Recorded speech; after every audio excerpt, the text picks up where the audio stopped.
They laughed when she stepped off the transport. 19 years old, barely 5'4",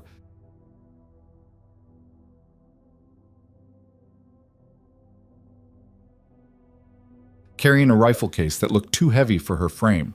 The kind of laughter that cuts through frozen air like broken glass. Blackridge City had already devoured 48 soldiers without leaving bodies behind. Whatever haunted those ruins didn't discriminate.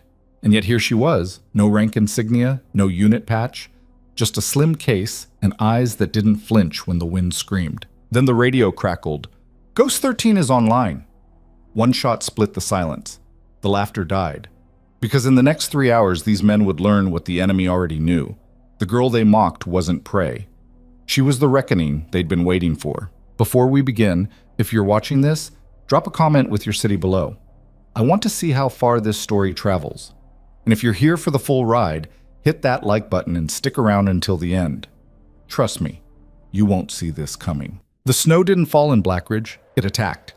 Horizontal sheets of white that turned visibility into a suggestion, that made every breath taste like iron and cold. The kind of weather that turned men into corpses if they stayed still too long. Sergeant Nolan Pierce had seen 3 winters in the Northern Theater, and this one felt different. Wrong. Like the city itself was exhaling something toxic. He stood at the rally point, watching his platoon check gear with the mechanical precision of men who'd stopped believing in clean victories. 32 soldiers. Good men, mostly. Tired men, definitely. They'd been told this was a recovery operation, standard sweep and extract. But the briefing officer's eyes had told a different story, the kind that ended with body bags and questions nobody wanted to answer. "Sarge?" Pierce turned. Corporal Danny Hayes stood there, breath fogging, rifle slung low. 23 years old, but carrying himself like someone who'd already seen too much. His left hand had a tremor he thought nobody noticed. "Transport's rolling in," Hayes said. "Got our specialist." Specialist. Pierce rolled the word around like a bad taste. "They send us one person for a city that ate an entire company?" Hayes shrugged. "Above our pay grade." The transport was a Grizzly-class armored carrier, designed to take hits from anything short of anti-tank rounds. It rumbled through the checkpoint with snow spraying off its treads, then hissed to a stop 30 meters out. The rear hatch dropped. Someone stepped out. Pierce's first thought, they sent us a civilian. She couldn't have been more than 19. Small frame, maybe 5'4" on a good day. Dark hair pulled back tight, no helmet yet, just a black watch cap dusted with snow. She wore standard combat fatigues, but they looked 2 sizes too big, like she'd borrowed someone else's kit. The only thing that fit properly was the rifle case strapped across her back, matte black, weatherproof, custom. She walked toward them with her head down, not hurrying, not scanning her surroundings. Just walking, like she was heading to a library instead of a frozen hellscape where men vanished. "Jesus Christ," Hayes muttered. "They sent us a kid." Behind them, Corporal Marcus Webb, 6'2" of South Boston attitude and arms thick enough to bend rebar, let out a laugh that echoed off the ruins. "Yo, Sarge, someone's daughter get lost on her way to boot camp?" The platoon stirred. Grins, low comments, the kind of noise that happens when tension meets absurdity. She kept walking, didn't react, didn't even look up. "Hey," Webb called out. "Little girl, quartermaster's that way. We're kind of busy here." She stopped 10 feet away, finally lifted her eyes. That's when Pierce felt it. Something in his gut that had kept him alive through 3 deployments suddenly whispering, "Pay attention." Her eyes weren't scared, weren't angry, weren't anything. Just flat, calm. The kind of calm that came after fires burned out. "Sergeant Pierce." Her voice was quiet. Midwest accent, the kind you'd hear ordering coffee, not calling artillery strikes. "That's me," Pierce said. "And you are?" "Your specialist." She reached into her jacket, pulled out a thin data card, handed it over. "Orders." Pierce slotted the card into his tac pad. The screen lit up with clearance codes he'd never seen before. Black level authorization, direct from Northern Command. 3 lines of text. Operational call sign, Ghost. 13 tasking, Overwatch/priority. Elimination command, authority, full tactical autonomy. He read it twice, looked at her, at the men watching, back at the screen. This some kind of joke? No, sir. You've got autonomous command authority. That means you can override me in the field. If necessary. She said it like she was confirming the weather forecast. Hayes stepped closer, reading over Pierce's shoulder. Overwatch? You're a sniper? Yes. How old are you? Old enough to be here. Webb laughed again, but it sounded forced now. Nah, seriously, how many deployments you got, kid? This your first rodeo? She looked at him for a long moment. When she spoke, her voice hadn't changed. Still quiet, still flat. Corporal Webb, 57th Infantry, 2nd Battalion. You transferred in 4 months ago after your previous unit took 60% casualties at Frost Valley. You've got a daughter named Sarah, 7 years old. You keep her picture in your left cargo pocket and you touch it every time you think nobody's watching? Webb's face drained. How the hell? I read files, she said simply.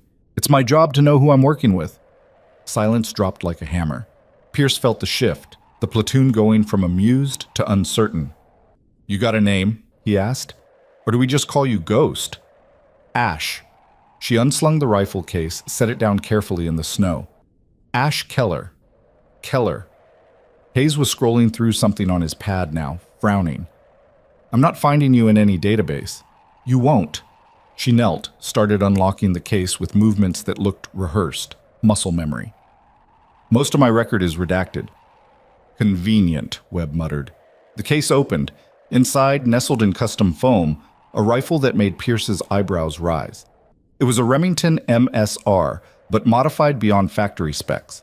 Custom barrel, competition-grade trigger assembly, optics that probably cost more than his truck. The kind of weapon you didn't get issued, the kind you earned. She assembled it without looking, barrel locked, scope mounted, magazine seated. 7 seconds, start to finish. Holy shit, someone whispered behind them. Ash stood, rifle in hand, and finally looked at the city. Blackridge stretched ahead, skeletal towers clawing at a gray sky, streets choked with snow and debris, windows like dead eyes watching them. The wind howled through broken concrete. 48 men went in, she said quietly. None came out. Last transmission was 16 hours ago. Broken. No useful intel. She glanced at Pierce. Your orders are to sweep the North Quadrant, locate survivors, extract if possible. That's right. You won't find anyone in the North Quadrant. Pierce stiffened. Excuse me? The enemy's been moving south for 3 days. Supply routes, defensive positions, prisoner holding. It's all concentrated in the southern industrial sector. Your men go north, you'll find empty buildings and tripwires. Waste of time. Probably get someone killed. Hayes stepped forward. Hold on. You just got here. You haven't seen any intel. I've seen satellite thermal from 6 hours ago. Movement patterns, heat signatures, radio intercepts. Ash's voice stayed level. Northern Command wanted you to sweep north because it's safe. Low probability of contact. Looks good in a report. But if you actually want to find survivors, we go south. Southern sector's hot, Pierce said. That's contested ground. We go in there, we're starting a fight. You'll start a fight anywhere you go, Sergeant. Question is whether you want it to mean something. The wind picked up. Snow devils spun across the street. Webb shook his head. Nah, I'm not taking orders from some... You're not, Ash cut him off. You're taking orders from Sergeant Pierce. I'm just telling you where the targets are. And how the hell would you know? She looked at him, really looked at him. And for just a second, Pierce saw something flicker in those flat eyes. Something old. Something that didn't belong in a face that young. Because, Ash said quietly, I've been watching this city for 3 days. I know where they sleep, where they eat, where they think they're safe. She turned back to Pierce. I know where they're keeping the prisoners. And I know we've got maybe 8 hours before those men die. So you can follow your orders and sweep empty buildings. Or you can trust me and actually save lives. The silence stretched. 32 soldiers watching, waiting. Pierce had a rule. Trust your gut. It had kept him breathing when Doctrine said he should be dead, and right now his gut was screaming at him, not danger exactly, more like, this matters.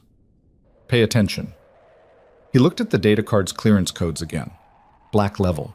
The kind of authorization that came from people who didn't make mistakes.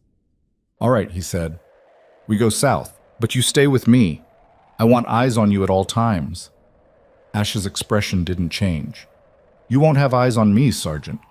That's not how I work. Then how? I'll be on comms. Channel 7, encrypted. You'll hear me when I need you to hear me. Otherwise, she picked up her rifle case, now empty except for spare magazines and equipment. Otherwise, you won't know I'm there. That's not acceptable, Hayes said. We need coordination. We need... The radio on Pierce's vest crackled. A voice came through. Quiet, clear, feminine. Ghost 13 is online. Comms check. Over. Every head turned to Ash. She stood 10 feet away, rifle slung, hands at her sides. Her lips hadn't moved. She wasn't touching her radio. Hayes fumbled for his handset. How are you? Your mouth didn't... Ash tapped her throat. A small device there, almost invisible against her skin. Subvocal transmitter. Military black market tech that picked up throat vibrations, let you broadcast without making sound. Like I said, she murmured, and this time they heard it both ways. Her actual voice, thin in the wind, and simultaneously through their radios, clear as glass. You won't know I'm there. She turned and started walking toward the city, just like that. No waiting for approval, no asking permission. Webb looked at Pierce. Sarge, you gonna let her just move out, Pierce said. His voice came out harder than he meant. Standard formation. Hayes, take point. Webb, your rear security. Everyone else, stay tight. We're going hunting. The platoon fell in. Combat interval. Weapons ready. Eyes scanning. Ash was already 50 meters ahead, moving through the ruins like she'd walked these streets before. No hesitation, no checking corners, just smooth, steady progress deeper into the dead city. This is insane, Hayes muttered, moving up beside Pierce. We don't know anything about her. She could be exactly what the brass sent us, Pierce said. Now shut up and watch your sector. They entered Blackridge. Up. The streets were worse up close. Buildings sagged like broken teeth. Cars buried in snow, frozen in their last moments of panic. Storefronts with shattered windows, their interiors black and empty. And everywhere, the sense of being watched. Pierce had felt it before, in Kandahar, in Mosul, that pressure between your shoulder blades that said someone has a scope on you. But this was different. This felt patient, like the city itself was waiting to see what they'd do. Ash moved ahead, sometimes visible, sometimes not. She'd disappear behind a corner and Pierce's heart would jump. Then she'd reappear 2 buildings down, crouched by a blown-out truck, scanning. No hand signals, no communication, just movement. 20 minutes in, she stopped, held up a closed fist. The platoon froze. Pierce's pulse kicked up. What have you got? He said into his radio. Silence, then, don't move. Her voice was different now. No inflection, pure command. Ghost, I need more than... Sergeant, nobody moves, not one step. Hayes was 5 meters ahead, rifle up, sweeping left. He turned to look back at Pierce, confusion on his face. What's she... Hayes, Ash's voice cut through. Freeze. He did. Something in her tone left no room for argument. 10 seconds of silence, wind howling, snow falling, then crack. A single shot split the air, not close, distant, maybe 200 meters, and a body fell from a 3rd-story window directly above where Hayes was standing. It hit the pavement with a wet crunch. Enemy combatant, winter camo, Dragunov rifle still clutched in dead hands. The back of his skull was missing. Hayes stumbled backward, staring. Holy shit! The radio crackled, Ash's voice, calm. Sniper was tracking you for 40 seconds, waiting for a clean shot. He's done waiting now. Pierce's mouth went dry. Where are you? Overwatch. Keep moving. I've got your 6. How did you... Hayes was still staring at the body. How did you know? No answer. Webb keyed his radio. Ghost 13, what's your position? Static. Ghost, where the hell... Corporal Webb, her voice came back, soft but ice cold. I'm where I need to be. You're standing in the open with your rifle pointed at the ground. Fix it. Next hostile sees you like that, I might not be fast enough. Webb's head snapped around, scanning rooftops. I can't see you. Where? That's the point. Pierce took a breath. made a decision. All units, stay sharp. Ghost has overwatch. We trust the intel and keep pushing. Hayes? His radio screamed to life. Contact, 3 o'clock, multiple hostiles. The world exploded. Gunfire erupted from the right. Automatic weapons, overlapping fire, the distinct crack of AKs, and the deeper thump of something belt-fed. Rounds snapped past Pierce's head. He dove behind a concrete barrier, heard his men scattering, returning fire. Count, he shouted. 6, no, 8 tangos, someone yelled back. Second floor, east building. Suppress, and another burst of fire from behind them. The platoon was bracketed. Classic L-shaped ambush. Rear contact! Webb was firing short bursts, backing toward cover. We're boxed in! Pierce's mind raced. They were pinned, exposed. The kill zone was tight, overlapping fields of fire, nowhere to... A hostile on the second floor jerked backward, didn't scream, just dropped. Then another. Then 3 more in rapid succession. Pop, pop, pop, pop, faster than seemed possible. The incoming fire stuttered, confusion in the enemy's rhythm. Pierce risked a look. Bodies on the second floor, bodies on the third. Silent kills, clean headshots, and he hadn't heard a single shot from Ash's position. Suppressor, Hayes breathed beside him. She's using a suppressor. 6 left, Ash's voice crackled, clinical. 2 in the rear building, 4 front. Sergeant, I need your squad to push forward in 10 seconds. I'll clear the rear. We can't push, we're... 8 seconds. Ghost, there's no way. 6 seconds. Get ready. Pierce looked at Hayes, saw his own disbelief reflected back.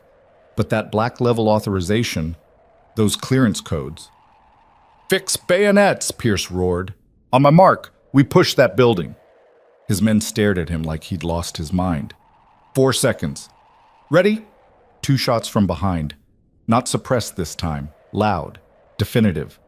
The rear fire went silent. Rear's clear. Move now. Go! Go! Go! They moved. 32 soldiers surging forward through fire that was already dying, already confused. Pierce saw muzzle flashes wink out one by one as Ash, wherever she was, systematically dismantled the ambush. By the time they reached the building, it was over. 4 bodies on the ground floor, 3 more on the stairs. Every single one hit center mass or head. No wounded, no survivors. The platoon stood there, breathing hard, checking corners that were already clear. Hayes turned in a slow circle. Where? How? Threat neutralized, Ash said calmly. 11 KIA. No friendly casualties. Well done, Sergeant. Pierce found his voice. Ghost, where are you? Repositioning. Keep moving south. 2 more blocks, then we'll hit their outer perimeter. It gets harder from there. Harder? Webb's voice cracked. He couldn't finish. Private First Class Jackson, 20 years old, 6 months in country, was staring at his hands. They were shaking. I didn't fire a shot, he whispered. I didn't do anything. You stayed alive, Pierce said, but that's enough. But even as he said it, he knew the truth settling over his platoon like snow. They hadn't won that fight. Ash had, and none of them had seen her do it. They moved deeper. The city changed. Less random destruction, more deliberate defense. Barricades, firing positions, streets funneled into kill zones. This wasn't abandoned territory. This was held ground, and Ash guided them through it like she had a map written in blood. Left at the intersection, stay close to the south wall. 2 sentries at 10 o'clock, but they're focused outward. You'll slip past if you're quiet. They were quiet. Building ahead has supplies. 3rd floor, west corner. Food. Medical gear. 30 seconds to grab what you need. They did. Found everything exactly where she said. Next block, you'll see tracks. Fresh. 4-man patrol passed through 6 minutes ago. They're circling back. Be ready. The patrol came. Ash dropped 3 before they could raise their weapons. The 4th ran. Didn't make it 10 meters. Each time Pierce tried to spot her. Each time he failed. She was a ghost. The call sign wasn't metaphorical. Hayes moved up beside Pierce as they paused in the shell of an old apartment building. Sarge, he said quietly, what the hell is she? She's our specialist, Pierce said, but he didn't believe it. Specialists were mechanics, communicators, engineers, whatever Ash was, it wasn't that. Webb appeared from the rear, face grim. Just checked our 6, found 3 more bodies. Throat cuts. Recent. Like minutes ago recent. Hostiles? Yeah, but we didn't do it. And I sure as hell didn't hear anyone else back there. They looked at each other. Sergeant, Ash's voice cut in. Movement ahead. Something big. I need eyes on it before we proceed. Hold position. Copy, Pierce said. How long? 3 minutes. The platoon settled in. Weapons out, scanning sectors, professional. But Pierce could see it in their faces now. The shift. They'd gone from mocking her to something else. Not quite fear, not quite awe. Respect, maybe. The kind born from watching someone rewrite the rules of combat without breaking a sweat. Jackson approached, hesitant. Sergeant, can I ask you something? Make it quick.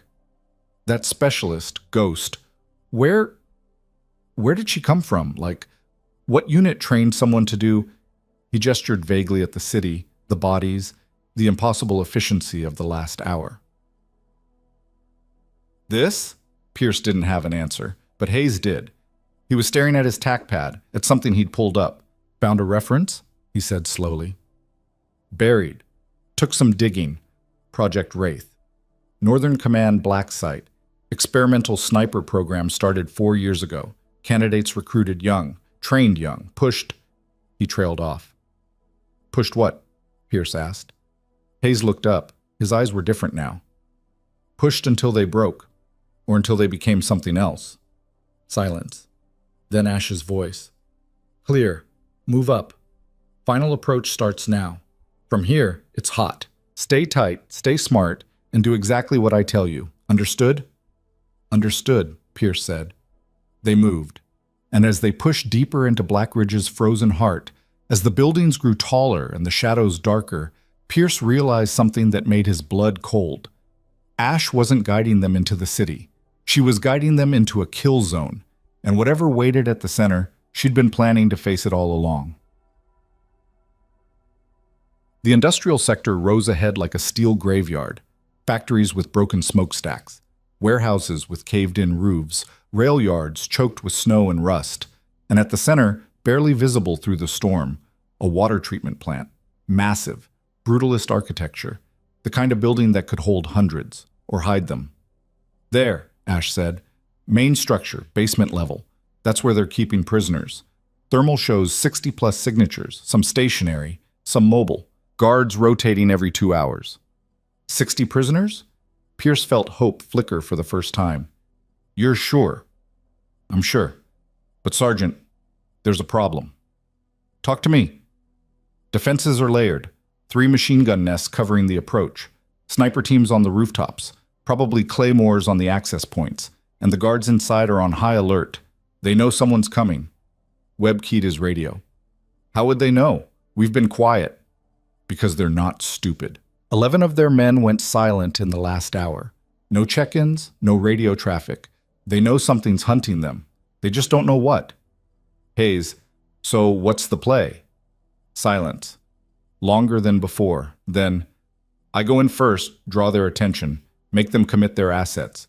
When they do, you push the main entrance, fast and hard. I'll thin the herd, you clean up what's left. Negative, Pierce said immediately. That's a suicide run. You'll be outnumbered 50-1. 63-1, actually, but that's why it works. They'll focus on me. Won't see you coming. Ghost, I'm not sending you alone into... Sergeant Pierce. Her voice changed. Formal. Cold. With respect, you're not sending me anywhere. I have autonomous command authority. This is my call. Bullshit! I don't care what your clearance says. I'm not... Would you rather I ask politely? The wind howled. Snow stung Pierce's face. Because I can, Ash continued, quieter now. I can wait for you to come up with a plan. We can debate tactics, argue about risk, and while we do that, those men in the basement, those 48 soldiers who came here to do their jobs and got captured instead, they'll die. Because the enemy isn't going to wait for us to feel good about our strategy. Pierce closed his eyes. Hated that she was right. I know what I am, Ash said, and for the first time he heard something in her voice. Not emotion exactly, but acknowledgement. I know what they made me, and I know why I'm here. So let me do my job, Sergeant. Let me save them. 32 men waited for his answer. Pierce opened his eyes, made the hardest call of his career. How long do you need? Give me 6 minutes. When you hear the chaos start, that's your window. Don't wait. Don't hesitate. Just push.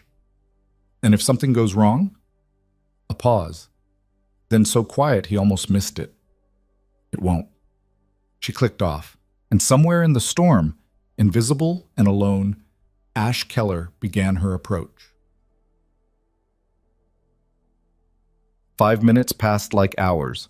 The platoon was staged behind a collapsed warehouse, weapons ready, adrenaline burning through their veins.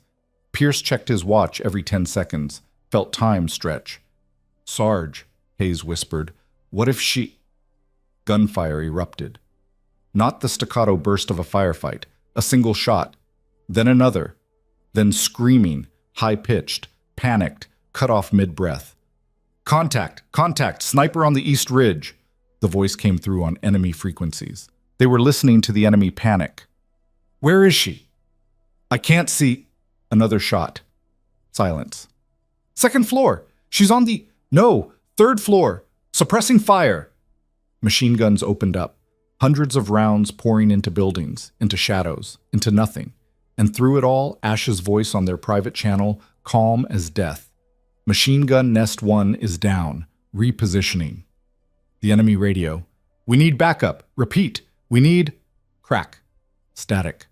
"Nest 2 down. Sergeant, you're clear to move." "Go!" "Move!" Pierce roared. They ran.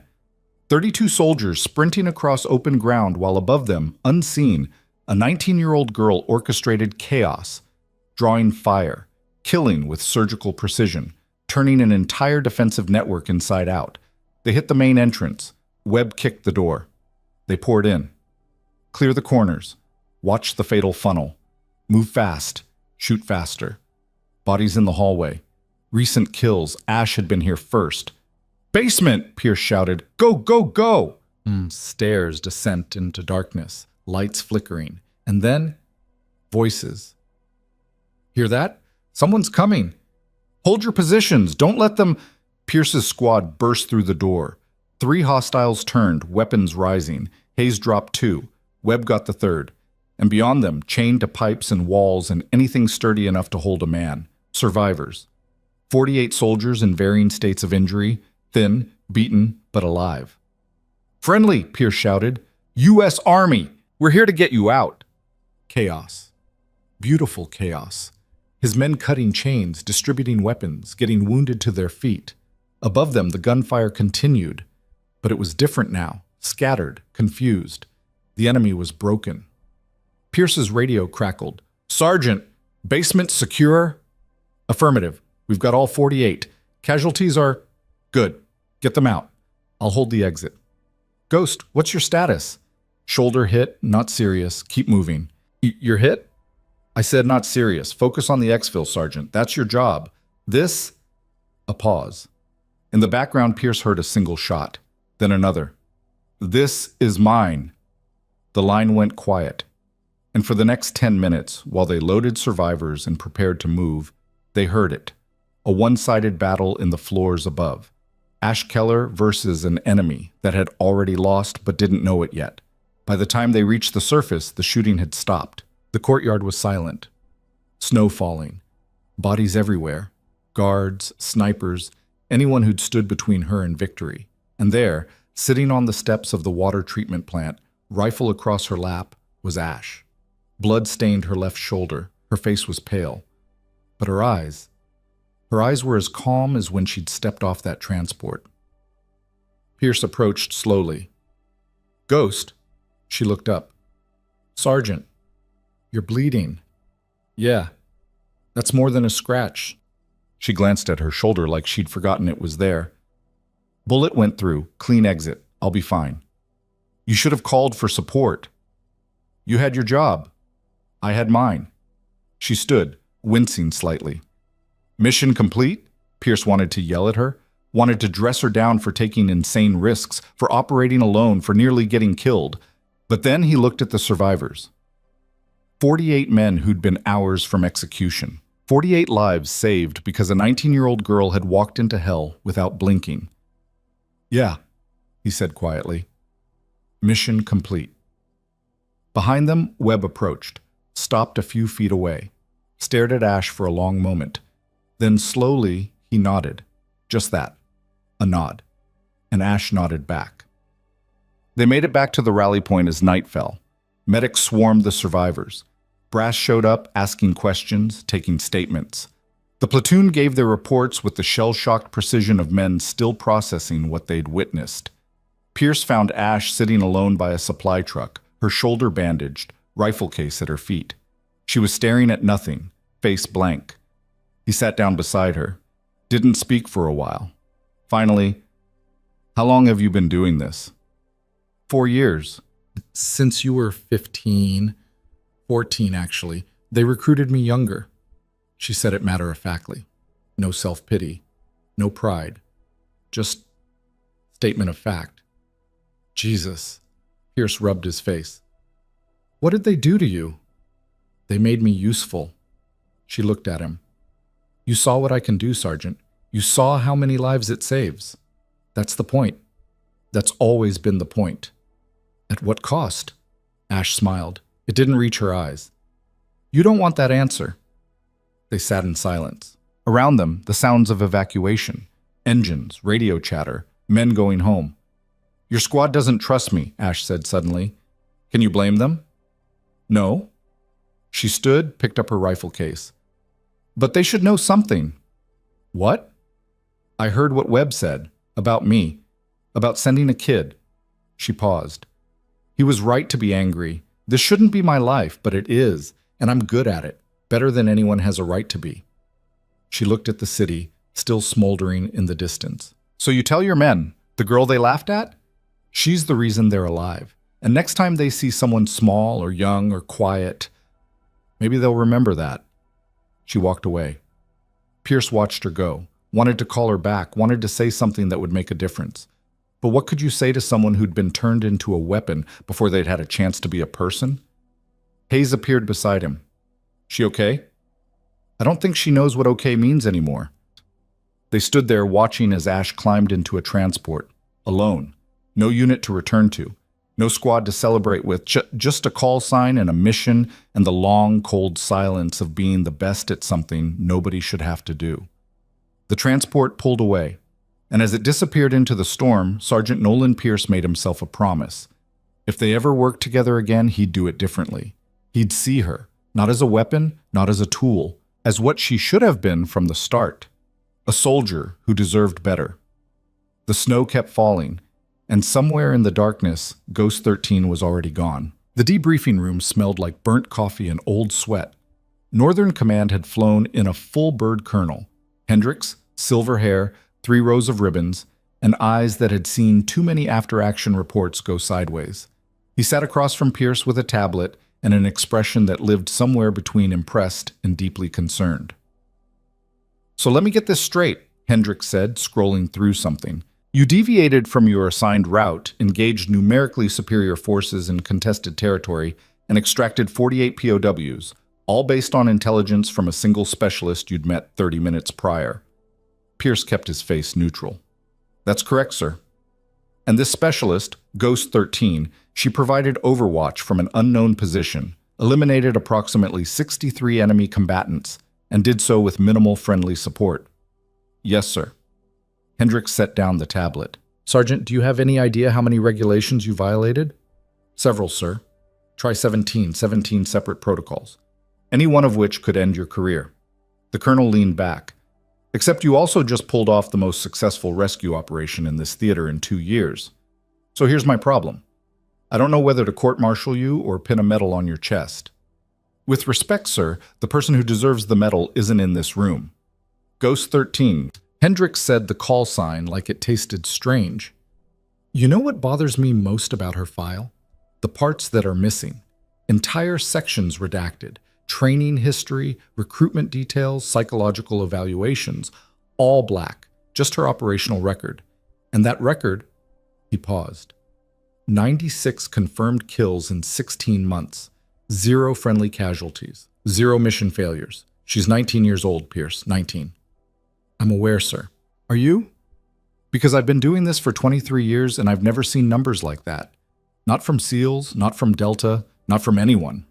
Hendricks stood, walked to the window. Outside, snow was falling again. I made some calls, pulled strings I probably shouldn't have.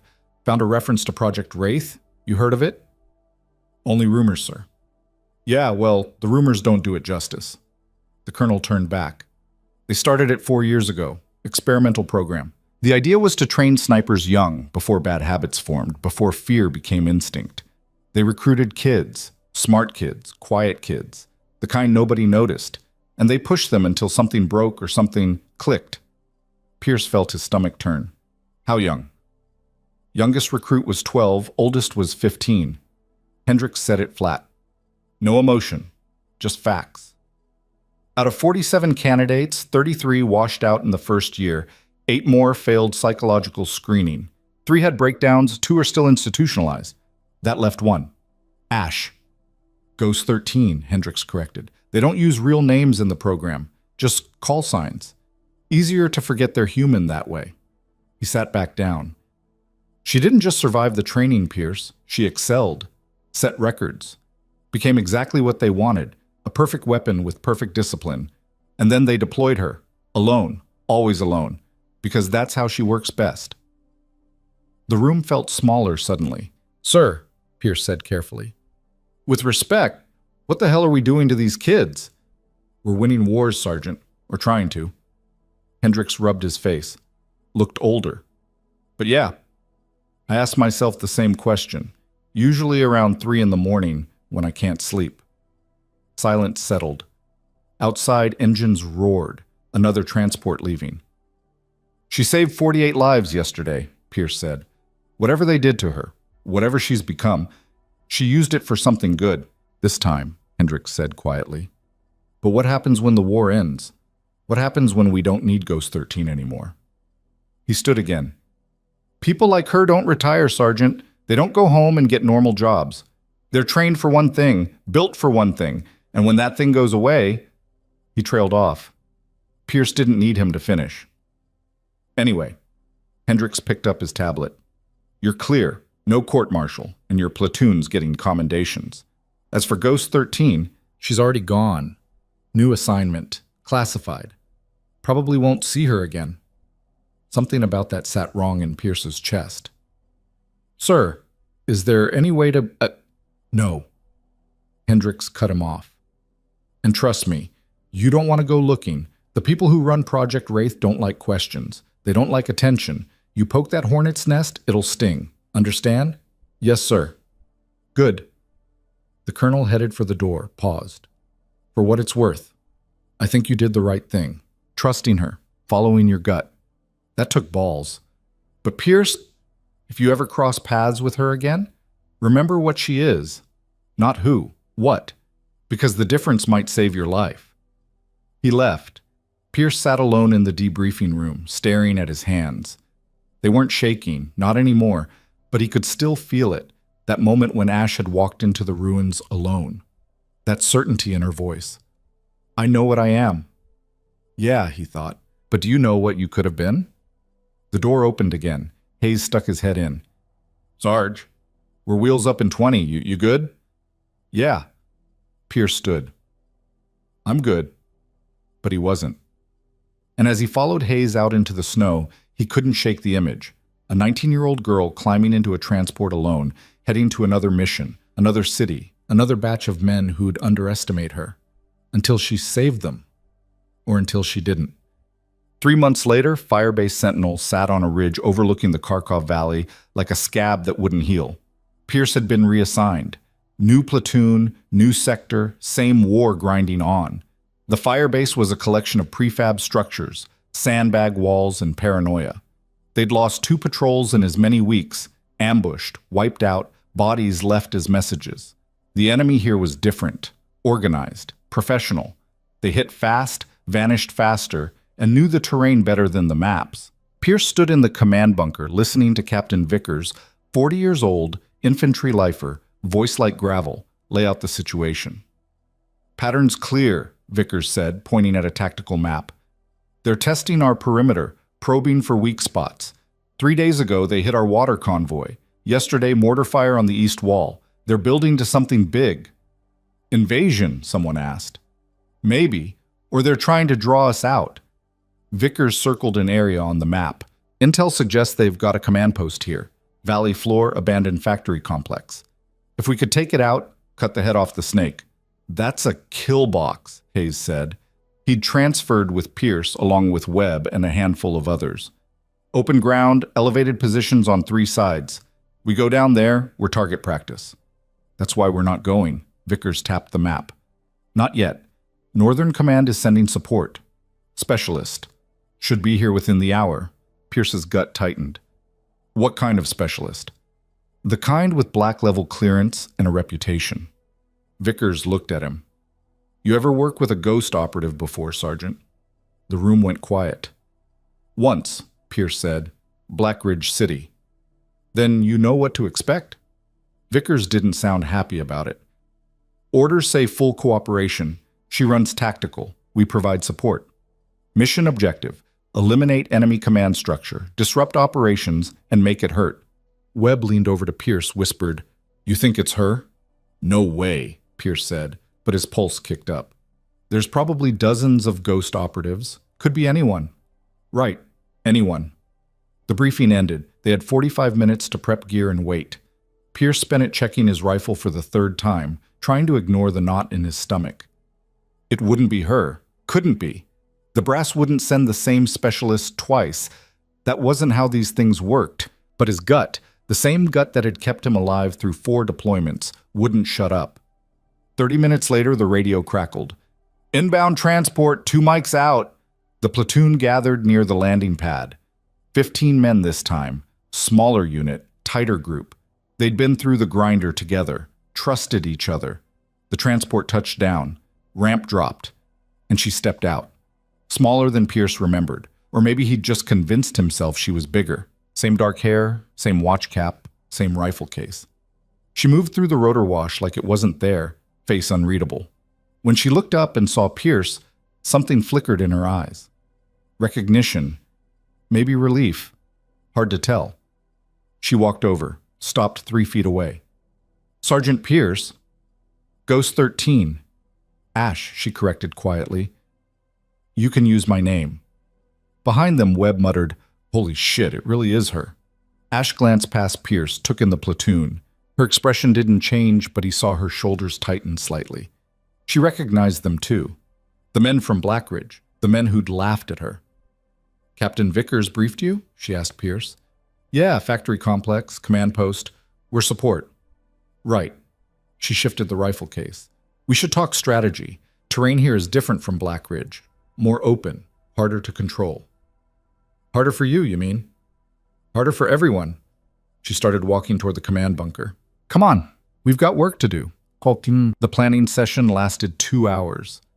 Ash spread out satellite photos, thermal scans, and hand-drawn maps that were somehow more detailed than anything Intel had provided. She'd been watching the valley for 3 days from positions nobody knew existed. Command post is here, she said, tapping a building. 3-story factory, reinforced. Approximately 40 combatants inside, plus support staff. Commander's name is Volkov, former Spetsnaz. Smart, disciplined. He's not making mistakes. Vickers leaned forward. How do you know his name? I listened to their radio traffic, learned their procedures. Volkov runs a tight ship. Morning briefings at 0600. Patrol rotations every 4 hours. He's got sentries on the roof, machine gun nests covering approaches, and claymores on every entrance I can see. Can see? Hayes asked. Meaning there might be more. Almost certainly. Ash pulled out another photo. But here's his weakness. Overconfidence. He thinks this position is untouchable. Natural defenses, superior firepower, home terrain advantage, so he's not expecting anyone stupid enough to attack. We'd need an army, Vickers said. Air support, artillery. This isn't a scalpel job, it's a hammer. Unless you use the right scalpel, Ash looked at Pierce. How many shooters can you give me? For what? Close-in work after I make the opening. Webb laughed. It came out harsh. You're kidding. You're gonna, what, walk up and knock? Lady, there's 40 guys in there with automatic weapons. 63, Ash said calmly, in Blackridge. 40 is actually an improvement. That was different. I had luck and surprise. She met Webb's eyes. This time I have experience, and I have you. The room shifted. Men who'd fought beside her once, who'd seen what she could do, started paying closer attention. Walk me through it, Pierce said. Ash turned back to the map. I go in first, solo. Take out sentries, disable external defenses, create chaos. Volkov's men will react. They're trained. They'll rally, consolidate inside. That's when you hit the main entrance, fast, hard, while they're distracted trying to find me. You'll be inside, Vickers said. Alone, against 40. 35 by the time you arrive. If I'm fast. She said it like she was estimating groceries. I'll mark targets, clear rooms, funnel them toward you. You sweep and secure. And if they pin you down? They won't. But if they do, Captain. Ash's voice didn't rise, didn't harden, but something in it made Vickers stop. I've run 63 operations, 15 solo infiltrations, 0 failures. I know what I'm doing. You're 19 years old. Yes, sir. I'm also the best chance you have at taking that factory without losing half your platoon. She looked around the room. I'm not asking you to like this plan. I'm asking you to trust it. Trust me. Just like Sergeant Pierce did in Blackridge. All eyes turned to Pierce. He studied the map, the factory, the kill zones, the impossible odds. Then he looked at Ash. Really looked. Past the age, past the size, past the wrongness of a teenager standing here drawing up battle plans. He saw someone who'd saved 48 lives while bleeding from a bullet wound. Someone who'd walked into hell without hesitation because it was her job. When do we start? Pierce asked. Vickers exhaled hard. You're serious. She's right, sir. She's our best shot. This is insane. Yeah. Pierce kept his eyes on Ash. But it'll work. The captain stared at them both. Then slowly, he nodded. Fine. But you're all insane. He pointed at Ash. You get into trouble, you call for support. No heroics. Understand? Yes, sir. And Pierce, you keep your men ready. First sign of things going sideways, you pull back. I'm not explaining to command why I let a teenager get killed on a suicide mission. Understood. Vickers left, muttering about early retirement. The platoon stayed. 15 men looking at Ash like she was a puzzle they couldn't solve. Finally, Private Jackson, the same kid who'd asked about her in Blackridge, spoke up. Ghost? Can I ask you something? Ash, she corrected. And yeah. Why do you do this? Why do you keep taking these missions? Going in alone? She was quiet for a long moment. When she answered, her voice was softer.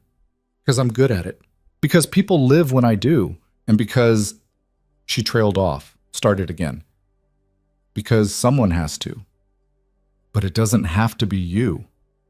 Yeah, Ash said. It does. She turned and left before anyone could respond. Webb watched her go.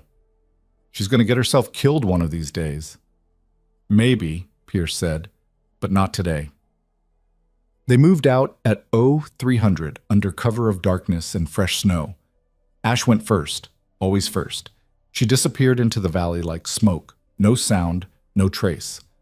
1 second she was there. The next, gone. Pierce positioned his squad 200 meters from the factory, hidden in the ruins of an old grain silo. From here, they had a clear view of the target. Thermal scopes picked up heat signatures inside. Movement, life. And somewhere out there, invisible, Ash was beginning her approach. 20 minutes of silence. Then the radio whispered, Ghost 13 to Sentinel Actual, I'm in position, beginning Phase 1. Copy, Vickers replied from the firebase. You are weapons free. Good hunting. Acknowledged, starting now. The line went quiet. Pierce scanned the factory through his scope. Saw nothing. No movement. No. A sentry on the roof jerked, slumped, fell behind the parapet. Contact. Hayes breathed beside him. Another sentry. Same thing. Clean, silent, professional. 2 down in 10 seconds, but the third saw something. Movement. Shadow. Who knows? He turned, brought his radio up. Ash's shot took him in the throat before he could speak. The body dropped. 3 sentries gone. Roof clear. Phase 1 complete, Ash's voice crackled. Moving to Phase 2. Stand by. Pierce's heart hammered. How the hell is she doing this? Same way she always does, Webb said. Like it's easy. They watched, waited. Minutes crawled by. Then, shouting inside the factory, lights flaring, panic. Contact inside, someone's...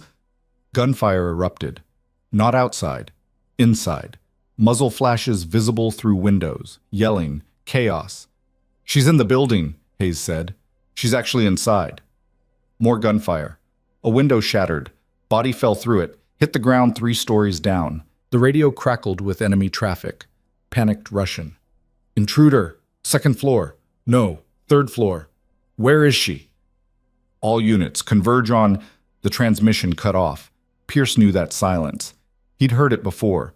Ash had just killed whoever was giving orders. Sentinel Actual, her voice came through, steady despite the gunfire in the background. I'm compromised. They know I'm here? Recommend you move up your timeline.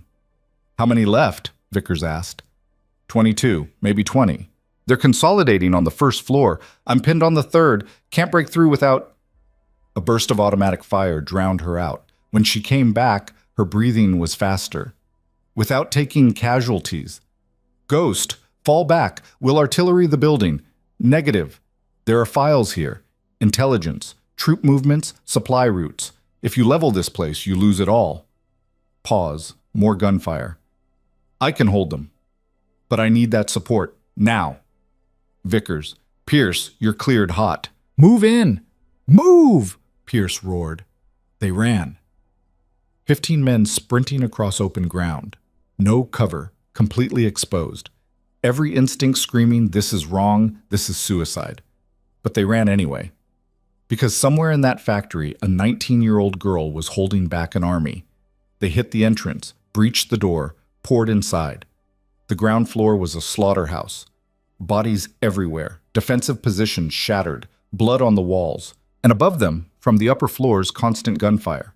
2 distinct sounds. 1. Multiple AKs, overlapping, sustained. 2. Single, precise shots. Controlled. Deliberate. Ash was still fighting. Clear the rooms, Pierce ordered. Move fast. They swept, room by room, found enemy combatants already dead, already handled. Ash had been thorough. But as they pushed toward the stairs, they heard it. A change in the gunfire above. More concentrated, focused. They were pushing her back. Double time! Pierce hit the stairs running. 2nd floor. More bodies. More evidence of Ash's brutal efficiency. But also, blood. Fresh. Leading up to the 3rd floor. Her blood. She's hit, Hayes said. They climbed. The 3rd floor was chaos. Smoke. Shouting. A dozen enemy combatants behind barricades pouring fire into a single doorway at the far end of the hall. Ash was in there, trapped. Suppressing fire. Webb didn't wait for orders. He opened up, full auto, shredding the barricades. The enemy turned, saw the new threat, tried to adjust. Too late. Pierce's squad tore through them. 15 against 12, close quarters, no mercy. It lasted 30 seconds. When the smoke cleared, the hallway was silent. Pierce ran to the doorway Ash had been defending. Ghost! Ash! Here! She was sitting against the wall, rifle across her lap, right hand pressed against her side. Blood between her fingers. Not a lot, but enough. Her face was pale, sweat on her forehead, but her eyes were clear. You're late, she said. You're bleeding. Yeah, noticed that. She tried to stand, winced. Caught one in the ribs, through and through, I think. Hurts like hell, but I can move. Hayes knelt beside her, pulled a med kit. Let me see. She moved her hand. The wound was ugly. Bullet entry just below her rib cage, exit wound in her back. Bleeding, steady but not arterial. You kept fighting with this? Hayes asked. Didn't have much choice. She looked at Pierce. Did you get them all? Ground floor and 2nd floor clear, 3rd floor clear. You got Volkov? Yeah, office down the hall, along with his 2nd and 3rd in command. She pointed. Files are in there too. Everything you need. Pierce keyed his radio. Sentinel, actual, building secure, target eliminated. We've got wounded. Vickers. Copy. Medevac inbound, ETA 10 minutes. Get her stable. Hayes was already working. Bandages, pressure. Field medicine that wouldn't win awards but would keep her alive until the medics arrived. Ash watched him work with detached interest, like it was happening to someone else. You did good, Pierce said quietly. Lost 3, she replied. 3 sentries I didn't account for. They radioed inside before I could stop them. That's why it went sideways. You took out 37 enemy combatants, secured critical intelligence, and survived. That's not losing. That's winning ugly. Winning ugly still means I made mistakes. Ash, Pierce crouched beside her. You're human. Humans make mistakes. The fact that you're still breathing means you corrected them fast enough. She looked at him, really looked. And for just a second, he saw past the weapon, past the call sign, past the training. He saw a kid who'd never learned how to forgive herself. Come on, Hayes said, finishing the bandage. Let's get you downstairs. Medevac will be here soon. They helped her up. She leaned on Hayes, limping but mobile. As they moved through the factory, past the bodies, past the evidence of violence, Webb fell in beside Pierce. She's going to keep doing this, Webb said quietly, taking these missions, going in alone, until one day she doesn't come back. I know, and we can't stop her. No, Pierce said. We can't. They reached the ground floor as the medevac helo landed outside. Medics rushed in, took Ash from Hayes, started asking questions she answered with clinical precision. Pierce watched them load her onto a stretcher, watched her stare at the ceiling, face blank again, emotions packed away. Before they carried her out, she turned her head, met his eyes. Thank you, she said, barely audible over the rotor noise. For what? For trusting me. Again. Then they took her, out into the snow, into the helo, gone. The platoon stood there watching the medevac lift off. 15 men who'd just witnessed something they still couldn't fully process. Sarge, Jackson said, is she gonna be okay? Pierce thought about the wound in her side, the blood, the way she'd kept fighting anyway. Then he thought about the other wounds, the ones nobody could see. Physically? He said. Yeah, she'll heal. And the rest? Pierce didn't answer, because he didn't have one. The helo disappeared into the storm, and Firebase Sentinel settled back into its routine. Guard duty, patrols, the slow grind of war. But something had changed. The men who'd worked with Ghost 13 twice now walked different, talked different. They'd seen what one person could do when they were willing to sacrifice everything. And it scared them. Because deep down, they knew the truth. Ash Keller wasn't fighting for glory or medals or even survival. She was fighting because it was all she knew, all she'd ever been allowed to know.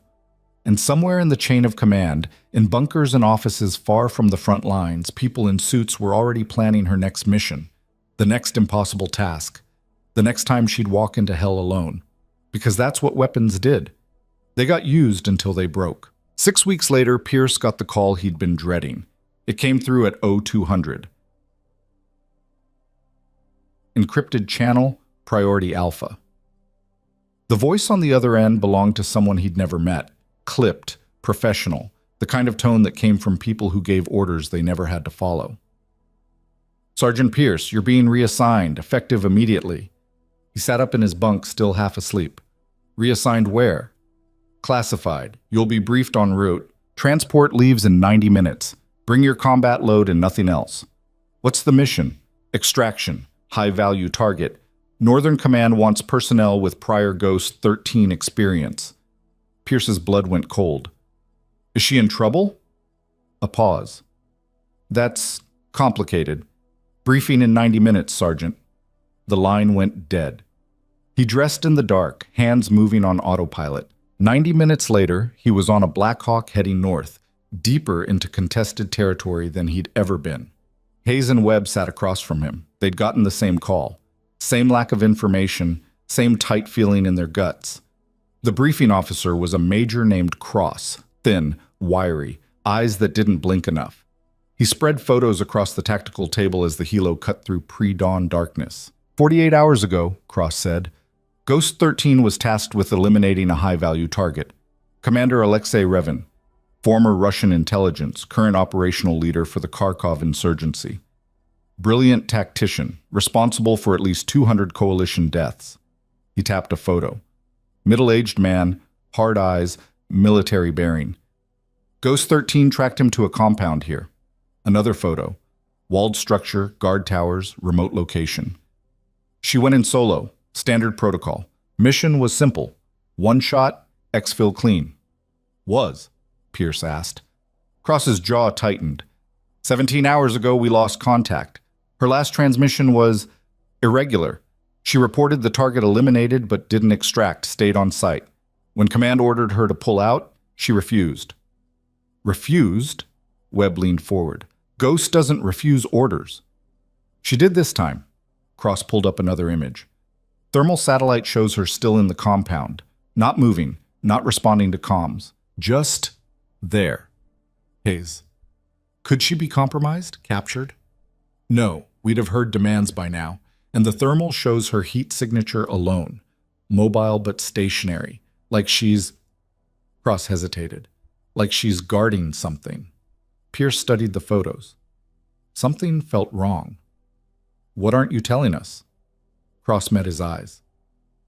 When Ghost 13 engaged the target, she discovered something. Prisoners. 39 of them. Children. The helo went quiet except for the rotors. Children, Pierce repeated. Civilians from local villages. Taken over the past 6 months. Revin was using them as leverage. Insurance. Human shields. Cross's voice stayed flat, but something moved behind his eyes. Ghost 13 eliminated Revin and his command staff.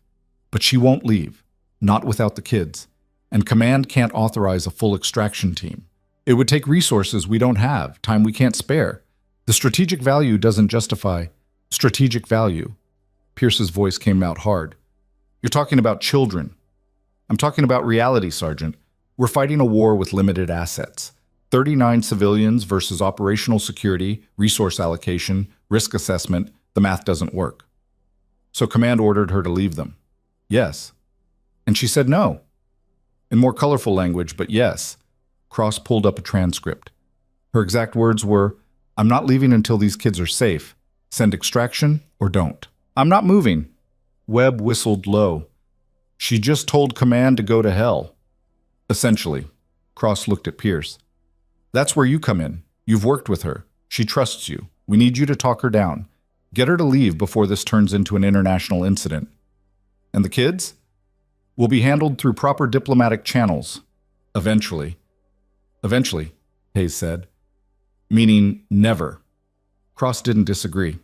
Just stared. Pierce felt something shift in his chest. A decision forming before he'd fully thought it through. What's our actual tasking? Convince Ghost 13 to abort the mission and extract. If she won't listen, you're authorized to use physical restraint and remove her by force. You want us to drag her out. If necessary, she's a valuable asset. Can't have her dying over 39 civilians who aren't our responsibility. The helo banked. Through the window, darkness giving way to gray dawn. Pierce looked at Hayes. At Webb. Saw the same thing in their faces he felt in his gut. Major, Pierce said carefully, what happens if we refuse? Cross's expression went flat. Then you'll be court-martialed for insubordination, and we'll send a team that won't hesitate. He leaned forward. Let me be clear, Sergeant. One way or another, Ghost 13 is coming back. The only question is whether she does it voluntarily or in restraints. I'm giving you the chance to make it easy, for her sake. Silence.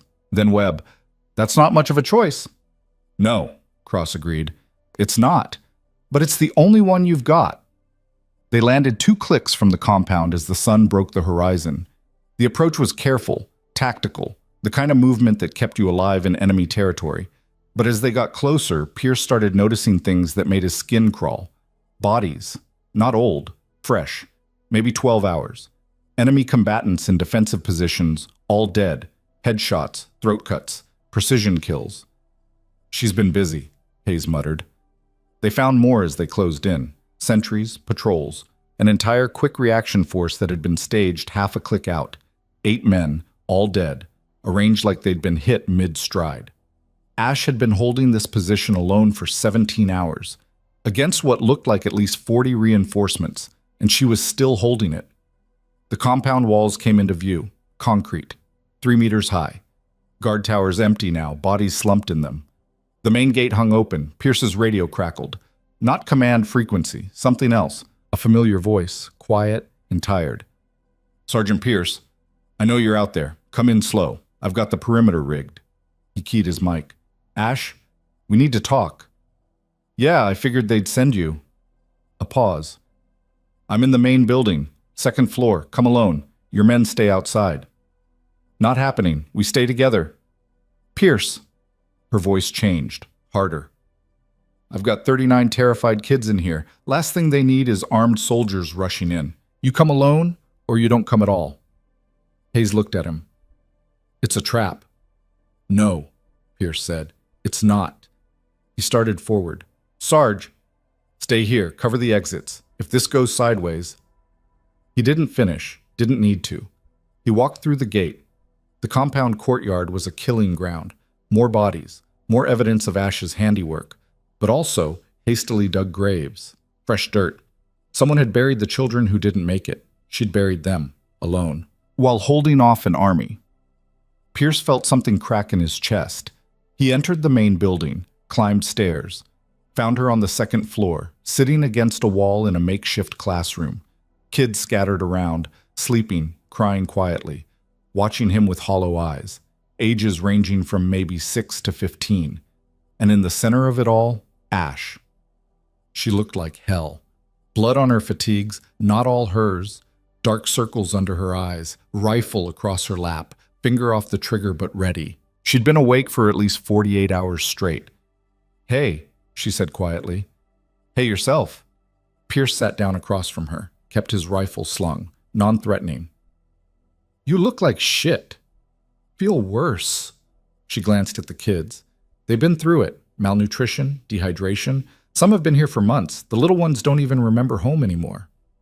"Ash, I know why you're here." She cut him off. "Command wants me gone. Strategic liability. Bad optics. I get it."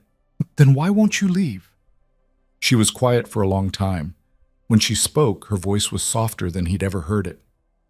"When I was 14, they took me. Project Wraith. They said it was voluntary, said I'd be serving my country, making a difference." She touched her rifle.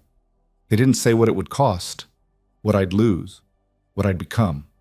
Pierce waited. "These kids, they didn't volunteer for anything. They were just living their lives, going to school, playing, being children. Then soldiers came and took that away, turned them into bargaining chips, tools." She looked up, met his eyes. "I know what that feels like. Having someone decide your life doesn't matter, that you're just resources to be used and discarded." "Ash, I'm not leaving them." Her voice went hard, final. "Command can send whoever they want. Court-martial me, dishonorably discharge me. I don't care. I'm not walking away." "They'll send a team," Pierce said. "They'll drag you out. And these kids will still be here." "Then I'll fight the team." "You'll lose." "Maybe." She chambered around. "But I'll make it expensive." Pierce felt the weight of it. The impossible choice. Orders versus conscience. Duty versus humanity. He thought about Cross's briefing. The threat of court-martial. The promise that someone else would come if he failed. Then he thought about Blackridge. About 48 men saved because one person refused to follow the easy orders. He made his decision. "All right," Pierce said.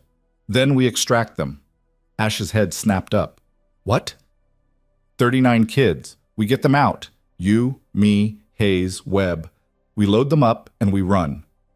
"Pierce, you can't. They'll court-martial you. End your career." "Probably." He stood, keyed his radio. "Hayes, Webb, get in here. Bring all the water and rations you're carrying." Static. Then, "Sarge, you sure about this?" "Negative. But we're doing it anyway. Move." He looked back at Ash. She was staring at him like he'd grown a second head. "Why?" she asked. "Why would you risk everything for—" "Because you're right." Pierce crouched beside her.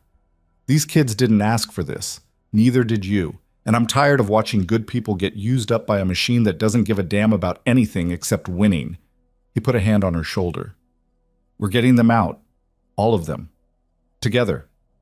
For the first time since he'd met her, Ash Keller's eyes filled with tears. She blinked them back, swallowed hard. You're going to regret this. Yeah, Pierce said. But I'll regret the alternative more. Hayes and Webb arrived, took one look at the kids, at Ash, at Pierce's face, understood immediately what was happening. We're doing this? Webb asked. We're doing this. Command's gonna lose their minds. Let them. Pierce turned to the room. All right, here's the play. We've got 2 clicks to the extraction point. No vehicles, no air support. Just us and 39 kids who can barely walk. Hayes, you're on point. Webb, rear guard. Ash, overwatch, she said. Already standing, already moving.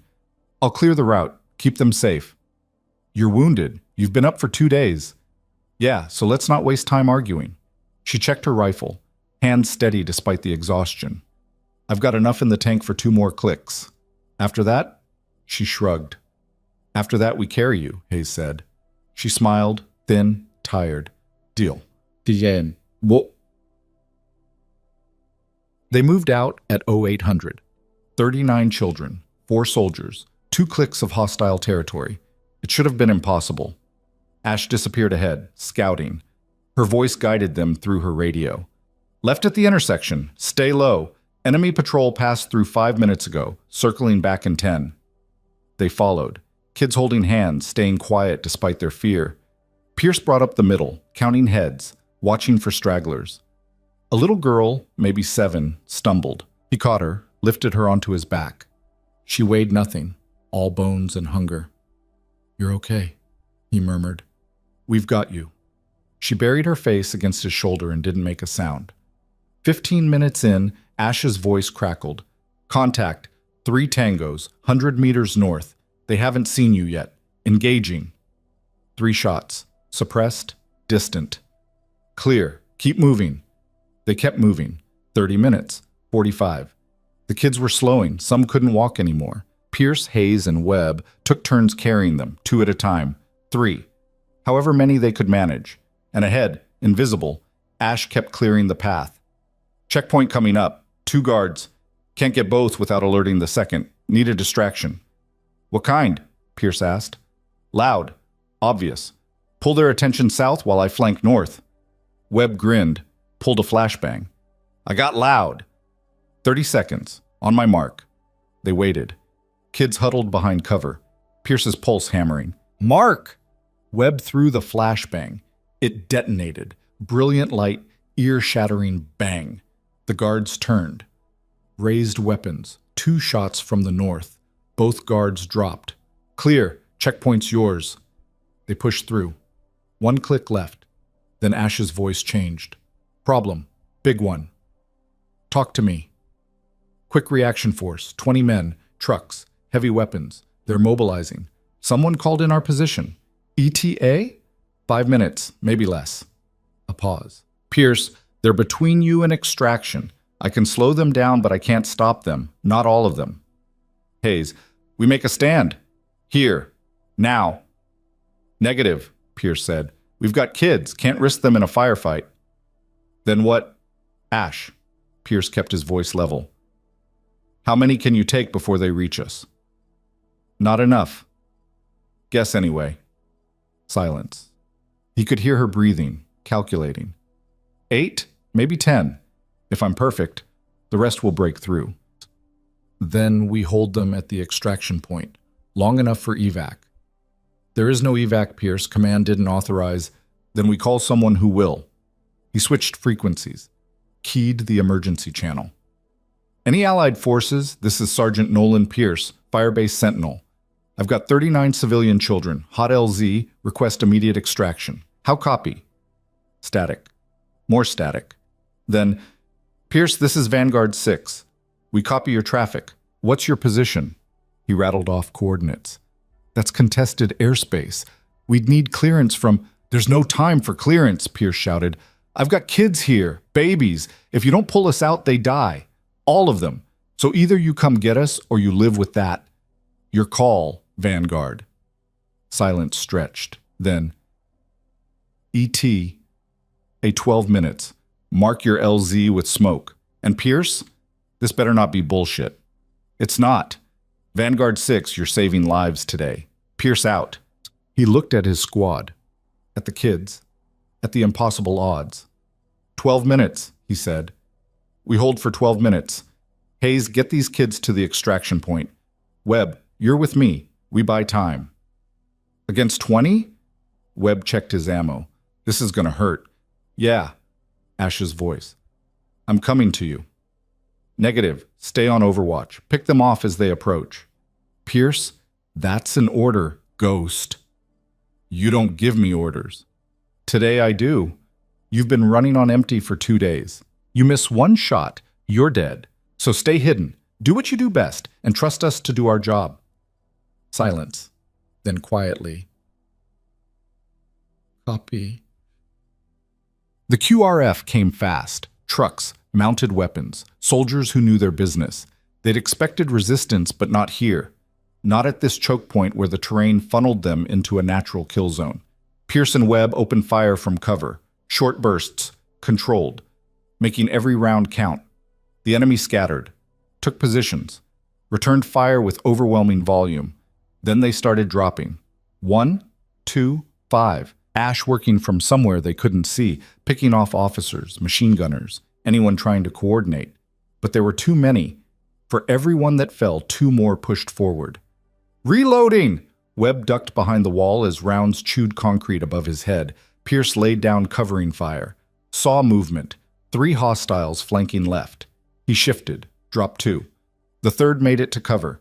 Then that hostile's head snapped back. Ash.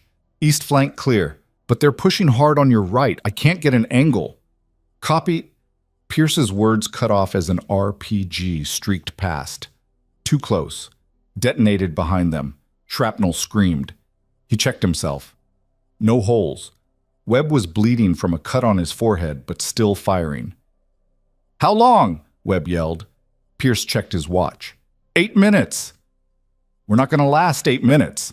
Then we last 9. Pierce threw his last grenade. It popped smoke, covered their position. Fall back, they moved. 20 meters. New position. The smoke bought them seconds. The enemy advanced through it, and Ash went to work. She dropped 6 in 10 seconds. Surgical, brutal. Each shot a statement, you will not pass. But they kept coming. 7 minutes. Pierce's rifle clicked empty. He drew his sidearm, kept firing. Beside him, Webb took a round to the shoulder. Spun. Fell. Man down! Hayes appeared from nowhere, grabbed Webb, dragged him back while Pierce provided cover. Pierce! Ash's voice strained. I'm out of rifle ammo, switching to pistol. I can't hold them. Just a little longer. They're through. Right side, 4 tangos breaking your line. Pierce turned, saw them. 4 enemy soldiers, weapons up, closing fast. He raised his pistol. Not enough rounds. Not enough time. This was it. Then, brrrrt. A sound like the sky ripping. Heavy caliber. Sustained. The 4 hostiles disintegrated. Literally. Torn apart by rounds so big they removed torsos. Pierce looked up. An Apache attack helicopter screamed overhead. Chin gun still spinning. Behind it, 2 Blackhawks landing fast. Vanguard 6 to Pierce. We're your ride. Get those kids loaded now. Move! Pierce grabbed Webb, helped him toward the helos. Hayes, get those kids aboard! They ran. All of them. 39 children sprinting for the helicopters while the Apache circled, shredding anything that moved in the enemy position. Ash appeared from the rubble, rifle slung, limping hard. Her face was gray, blood soaking through her side where her old wound had reopened. She made it 10 meters before her legs gave out. Pierce caught her before she hit the ground. I got you. I got you. Kids, she mumbled. Get the kids. They're safe. You did it. They're all safe. He carried her to the helo. Later on the deck beside Webb, medics swarmed both of them. The last child climbed aboard. Hayes did a head count. 39! All accounted for. Go, go, go! Pierce shouted. The Blackhawks lifted. The Apache provided cover, hammering the tree line. They climbed into the sky. Away from the kill zone. Away from the compound. Away from the nightmare. Below, the enemy fired uselessly at their retreating forms. And inside the helo, surrounded by children she'd refused to abandon, Ash Keller finally closed her eyes. She didn't wake up for 16 hours. The fallout was immediate and catastrophic. Pierce woke up in a holding cell on a carrier stationed offshore. No trial yet, just questions. Endless questions from people who wanted to know why he'd defied direct orders, stolen classified assets, and triggered an international incident. He gave them the same answer every time. I did what was right. They didn't like that. On the third day, Colonel Hendricks showed up. Looked older than Pierce remembered, tired. "You know you're finished, right?" Hendricks said. "Court-martial. Dishonorable discharge. Possible jail time, that's best case." "Yeah," Pierce said. "I know." Was it worth it? Pierce thought about 39 kids, thought about Ash's face when he'd said they were extracting them, thought about the weight of that little girl on his back as they ran. "Yes, sir," he said. "It was." Hendricks was quiet for a long time, then, "Off the record, I'm proud of you. What you did was stupid, reckless, and probably illegal, but it was also right, and we don't see much of that anymore. What happens now?" "Now?" Hendricks stood. "Now you wait, because there's about 100 congressmen arguing about whether you're a hero or a traitor. Media's eating it up, some calling you a war criminal, others want to give you a medal." He paused at the door. "For what it's worth, the kids are safe. All 39. They're being processed, reunited with families where possible, because of you." He left. Pierce sat alone in the cell, waited. 2 days later, the door opened again. Not Hendricks this time, a civilian, suit, government smile. "Sergeant Pierce, my name's irrelevant. What matters is what I'm authorized to offer." He sat down. "The charges are being dropped. Full pardon. You'll be quietly returned to active duty with your rank intact." Pierce blinked. "Why?" "Because 39 children lived, because the press loves a hero story, and because it turns out the man you helped, the asset you extracted alongside those children, she's more valuable than anyone realized." The suit leaned forward. "Ghost 13 is being reassigned. New protocols, no more solo missions.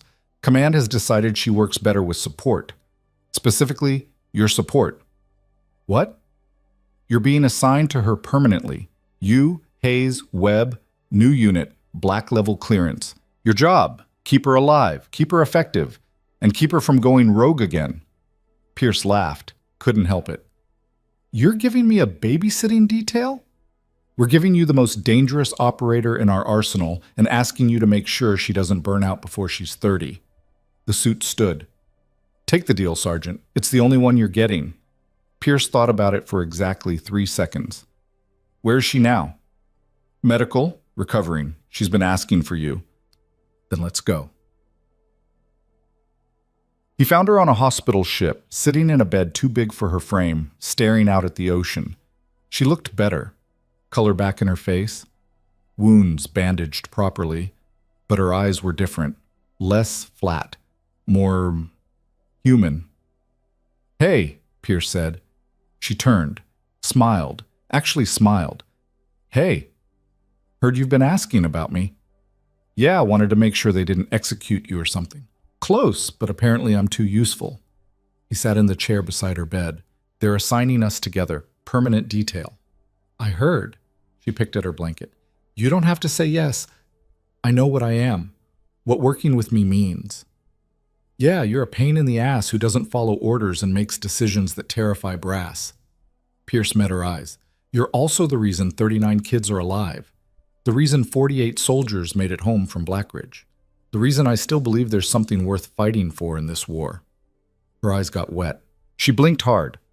"Those kids," she said quietly, "the ones we saved, I keep thinking, if someone had done that for me, when I was 14, if someone had said no, refused the order, chosen me over the mission." She trailed off. Pierce reached over, put his hand on hers. "You saved them," he said, "and you saved yourself." That's what matters. She nodded, wiped her eyes. So, partners? Partners, Pierce agreed. But new rules, no more going in alone, no more bleeding out in towers. We do this together or not at all. Deal. She held out her hand. Thanks, Sergeant, for everything. He shook it. Nolan? If we're doing this, you call me Nolan. Okay? Nolan. She smiled again. Wider this time. And you call me Ash. Not Ghost. Not Ghost 13. Just Ash. All right, Ash. He stood. Get some rest. When you're clear, we've got work to do. What kind of work? The kind that actually means something. He left her there, looking out at the water, looking like someone who'd finally found something she'd been searching for without knowing it. A choice. A chance. A way forward that didn't end with her dying alone in some forgotten city. And as Pierce walked the corridors of the ship, heading back to meet Hayes and Webb, he felt something he hadn't felt in years. Hope. Not for the war, not for victory, but for the people fighting it. The ones who chose humanity over orders. The ones who stood up when everyone else sat down. The ones who proved that even in the darkest places, even when the whole world said no, someone could still say yes, and mean it. The new unit didn't have a name, just a number buried in classified files and a requisition code that made quartermasters nervous. They operated out of a repurposed intelligence station called Site 7, concrete bunker built into a hillside, surrounded by razor wire and cameras that never blinked. Pierce arrived first. Hayes and Webb showed up 6 hours later, looking like they'd been through the same bureaucratic meat grinder. They gathered in what passed for a briefing room, metal table, folding chairs, coffee that tasted like motor oil. So, Webb said, dropping his pack. We're really doing this, babysitting the most dangerous teenager in the Northern Theater. She's 20 now, Hayes corrected. Birthday was last week. Oh well, that changes everything. Webb poured coffee, grimaced. We're babysitting a dangerous 20-year-old, much better. Pierce sat down. She's our partner, not a child, not a liability. We clear on that? Clear, Hayes said. But Sarge, Nolan, we should talk about what happened. At the compound, she was ready to fight us, ready to die rather than follow orders. Yeah, I was there. So what happens next time? When command tells us to do something and she says no? Whose side are we on? Pierce looked at his coffee, thought about 39 kids, thought about the suit's offer, thought about Ash's face when she'd said, I know what I am. We're on the side that keeps people alive, he said finally. Command Ash. Whoever's making the call that saves the most lives. That's the only side that matters. Webb shook his head. That's going to get complicated real fast. Yeah, Pierce agreed. Probably. The door opened. Ash walked in. She moved better now, healing properly, eating regularly, sleeping in actual beds. But she still carried herself like someone expecting a fight. Shoulders tight, eyes scanning, ready. She looked at the three of them. So, we doing this? We're doing this, Pierce said. Have a seat. She sat, folded her hands on the table. Professional. Like she was at a job interview instead of forming a unit that would operate outside normal command structure. First things first, Pierce said. Ground rules. You don't go anywhere alone anymore. Not missions, not scouting, not even the damn mess hall. One of us is always with you. That's not how I work. That's how you work now. You want to save people? Great. But you don't get to die doing it. Not on my watch. Ash's jaw tightened. Pierce? Nolan. Fine. Nolan. I appreciate what you're trying to do, but you can't protect me and let me do my job. Those things are mutually exclusive. Then we change the job. He leaned forward. You're the best sniper I've ever seen. Maybe the best anyone's seen. But you're not invincible. Blackridge, you took a round to the shoulder. Firebase Sentinel, ribs. The compound, you almost bled out. How many more times before your luck runs out? That's not luck, that's acceptable risk. It's suicide in slow motion. Hayes cut in, voice sharp. And we're not watching that happen, so either you adapt or this partnership ends before it starts. Ash looked between them. Something flickered across her face. Surprise, maybe, or disbelief that anyone cared enough to argue. You really think you can keep up with me? She asked quietly. Webb grinned. Only one way to find out. She studied them, then slowly nodded. All right, we try it your way. But first mission that goes sideways because you're slowing me down. Won't happen, Pierce said. You don't know that. Yeah, I do, because we trained for this, same as you. Maybe not as young, maybe not as... He searched for words. Intensely. But we're good at what we do, and we learn fast. Ash was quiet for a moment, then, show me. What? Your files, your records. If we're partners, I want to know who I'm working with. Fair enough. Pierce pulled up his tablet, slid it across. Nolan Pierce, 12 years in, 4 deployments, expert marksman, survived 3 separate incidents that should have killed me because I listened to my gut instead of doctrine. Hayes went next. Danny Hayes, 8 years, specialist in urban combat and close quarters battle. Purple Heart from Mosul, slight hand tremor from nerve damage, but it doesn't affect my shooting. Marcus Webb, 10 years, heavy weapons and demolitions, transfer from Frost Valley after losing most of my unit. Got a daughter I haven't seen in 14 months because I keep volunteering for deployments I probably shouldn't. Ash absorbed this. Then she pulled out her own tablet, hesitated. My file's mostly redacted, she said. You already know that, but I can tell you what's not in there. They waited. My real name is Ash Keller. I'm from Montana, small town. Dad was a hunting guide, taught me to shoot when I was 6. By 10, I could outshoot anyone in the county. Her voice went distant. When I was 13, recruiters showed up, said they'd seen my scores, my aptitude tests. They made it sound like an opportunity, a scholarship, serve my country, make my family proud. How old were you when you realized what they'd actually signed you up for? Pierce asked. 14, when the real training started. When they stopped pretending it was school and started calling it what it was, conditioning. She looked at her hands. They broke us down, rebuilt us. 47 kids went in. Most didn't make it. The ones who did, we weren't the same people anymore. Hayes, what happened to the ones who didn't make it? Some washed out, got reassigned. Some had breakdowns. 2 tried to kill themselves. 1 succeeded. Ash's voice stayed flat, clinical, like she was reading a report. The program director said it was unfortunate but necessary, that we were learning valuable lessons about stress and pressure, that the strong would emerge stronger. That's not training, Webb said. That's abuse. Yeah, but it made me really good at killing people, so I guess it worked. The room went cold. Ash, Pierce said carefully, you know that's not... I'm not looking for sympathy. She cut him off. I'm telling you this so you understand. I don't know how to be normal. I don't know how to turn it off. When I'm not on mission, I'm training for the next one. When I'm not training, I'm planning, calculating, looking for threats.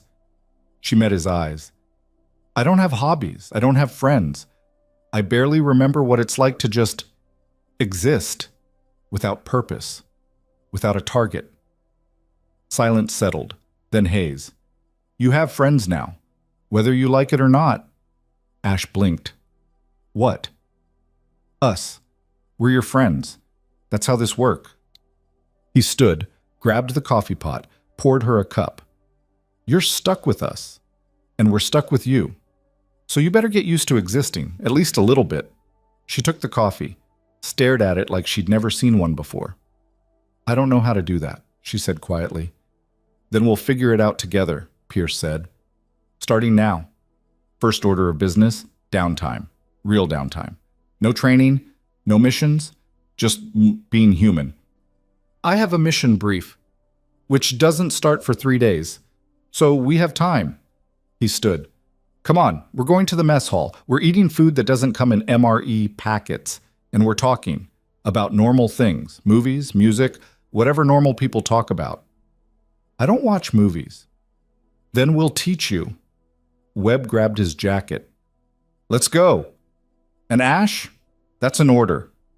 She looked at them like they'd lost their minds, but she stood, followed them out. And for the first time in 6 years, Ash Keller did something that wasn't directly related to killing. She had dinner with friends. The next 72 hours were strange. They ate together, trained together. Hayes taught Ash how to play cards. She was terrible at it, couldn't bluff to save her life, but she kept trying. Webb showed her his daughter's photos, talked about normal life, normal problems. Pierce just listened, watched her slowly, painfully learn how to be around people who didn't want something from her. She was awkward, made weird jokes that landed wrong, didn't understand social cues. But she tried, and that mattered. On the third day, the mission brief arrived. They gathered in the briefing room. New faces this time, Colonel Hendricks and a woman Pierce didn't recognize. Mid-40s, sharp suit, sharper eyes. She introduced herself as Director Cassidy. No first name, no agency affiliation. "Let's talk about Vostok Station," Cassidy said, pulling up satellite imagery. Abandoned research facility, northern wastes, approximately 400 kilometers from any friendly position. The images showed a sprawling complex buried in snow, massive, industrial, wrong. 3 weeks ago, Cassidy continued, we intercepted communications suggesting Vostok has been reactivated, not by us, by a splinter group operating outside normal command structures. We don't know what they're doing there, but intel suggests it's biochemical in nature. Bioweapons? Hayes asked. Possibly, or something worse. She tapped another image. This was taken 6 days ago. The screen showed thermal signatures, dozens of them, human-shaped but wrong somehow, moving patterns that didn't look natural. "What am I looking at?" Pierce asked. "We don't know. That's the problem." Cassidy turned to Ash. "We're sending a small team to investigate, gather intel, if possible, neutralize the facility. Ghost 13, your tactical lead." Ash straightened. "Team composition?" "U4, plus 2 specialists, biochemical expert, and a tech operator. 6 total." "Oh, that's not enough for a facility that size. It's all you're getting. This mission is deniable. If you're caught, compromised, or killed, we never sent you. Understood?" Pierce felt his jaw clench. "You're sending us into a potential bioweapon site with no backup and no extraction plan?" "Extraction plan depends on what you find. If it's containable, we extract. If it's not," Cassidy's expression didn't change, "then you make sure it doesn't leave that facility, by any means necessary." "Webb, you're asking us to die there if things go wrong. I'm asking you to ensure whatever's happening at Vostok doesn't spread. How you accomplish that is up to you." She looked at Ash. "Ghost 13, are you mission capable?" Ash glanced at Pierce, then back at Cassidy. "Yes, ma'am, but I have conditions." The room went still. "Conditions?" Cassidy's voice went cold. "You don't get to make conditions, Operative. You follow orders." "I follow orders that make sense," Ash interrupted. "And this one doesn't. 6 people against an unknown threat in a facility designed to hold hundreds? We need better intelligence. We need contingencies. You need to do your job." Cassidy stepped forward. "I've read your file, all of it, including the parts where you went rogue, refused orders, endangered operations because you thought you knew better than your superiors." She leaned in. "Let me be clear. You're on a short leash. One more incident, and you're done. Reassigned, discharged. Whatever keeps you from being a problem." Ash didn't flinch. "Then discharge me, because I'm not walking my team into a death trap without proper planning." "Your team?" Cassidy looked at Pierce. "Since when do assets have teams? Since when do you make decisions?" "Since I realize people die when I don't." Ash's voice stayed level. "You want me to do this mission? Fine. But we do it smart. We do it right. And we all come home. Those are my conditions." Cassidy's face went red. "Colonel Hendricks, control your operative before—" "She makes a fair point," Hendricks cut in. 6 operators against unknown opposition is suicide. We should at least give them proper support." "We don't have support to give. Resources are stretched, priorities have shifted, and this mission is low tier compared to bot." "Then make it high tier," Pierce stood. "Whatever's at Vostok scared you enough to send us. Scared you enough to brief it yourself instead of delegating, so either it matters or it doesn't. Which is it?" Cassidy glared at him. "You're out of line, Sergeant." "Yeah, I'm aware, but But I'm also not sending my people into a grinder because command's too cheap to allocate proper resources. Your people? Cassidy's voice could have cut steel. They're not your people. They're military assets, tools. And tools don't question how they're used. Tools break, Ash said quietly. And when they do, you lose the job. So either you give us what we need to succeed, or you find someone else to throw away. The silence was deafening. Cassidy and Ash locked eyes. Neither blinked. Finally, Hendricks cleared his throat. Director, perhaps a compromise. We give them 24 hours for reconnaissance, proper satellite imaging, thermal mapping. That gives us better intel and improves their odds. Fine. Cassidy bit the word off. 24 hours. But that's it. After that, you go, with or without perfect intelligence. Agreed? Ash looked at Pierce. He nodded. Agreed, she said.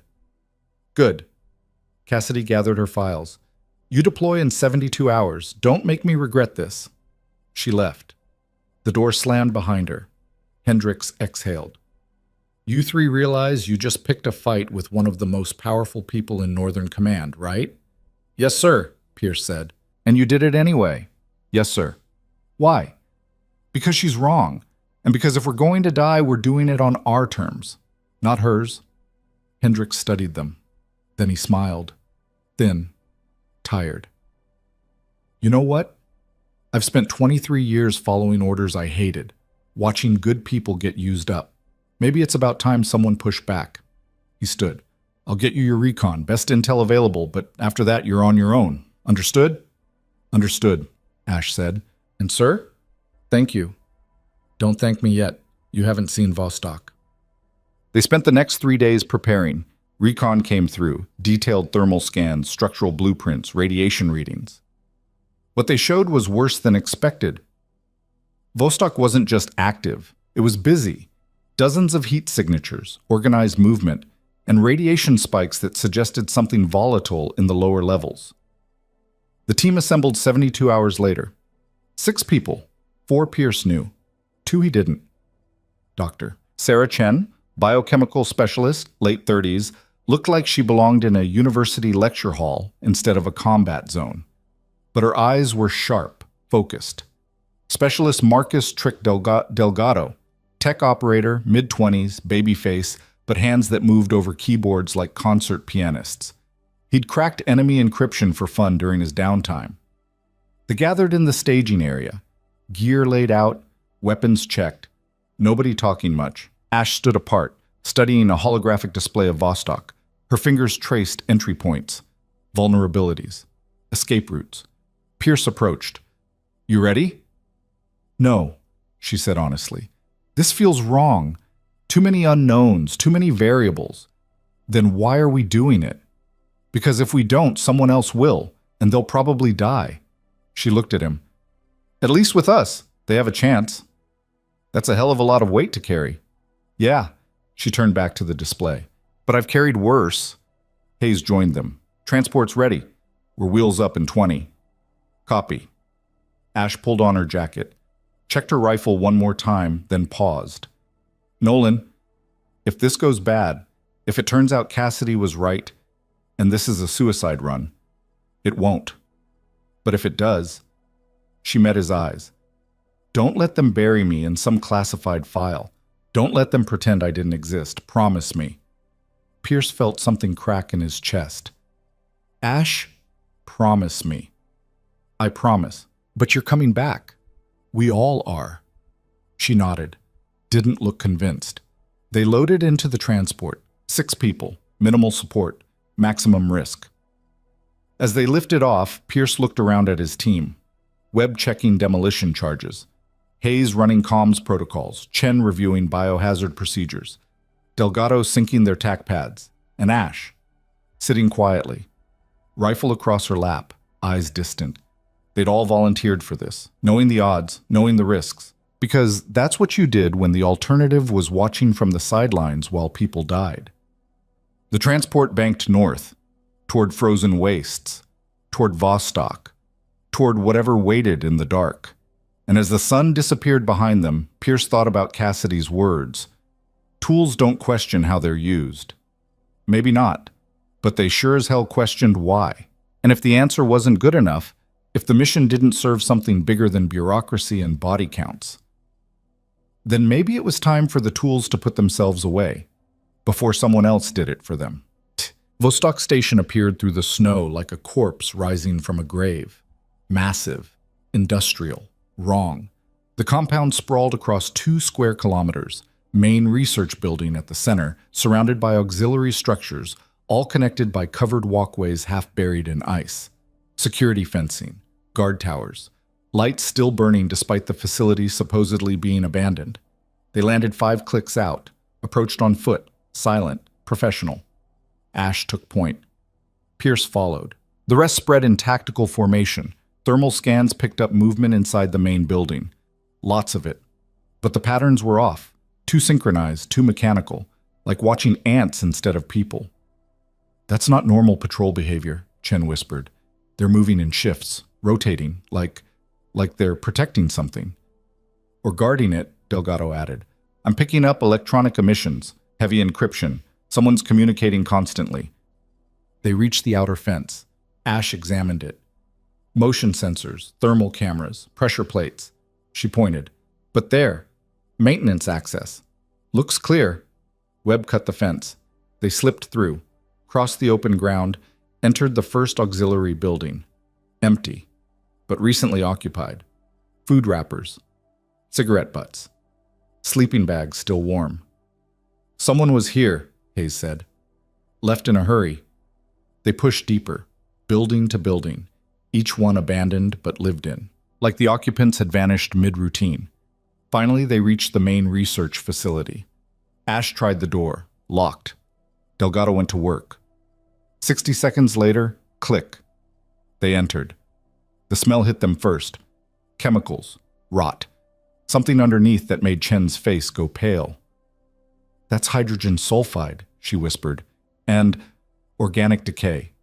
Lots of it. They moved through corridors, emergency lights casting everything in red. Their boots echoed. Then Ash stopped, held up a fist. Voices ahead. Not English. Russian, but wrong somehow. Monotone. Rehearsed. Pierce signaled. Hold position. They waited. 2 figures walked past an intersection ahead, dressed in hazmat suits, moving in perfect synchronization. After they passed, the team advanced, reached the intersection, looked, and Pierce's blood went cold. A laboratory, massive, filled with equipment that belonged in science fiction, and in the center, pods.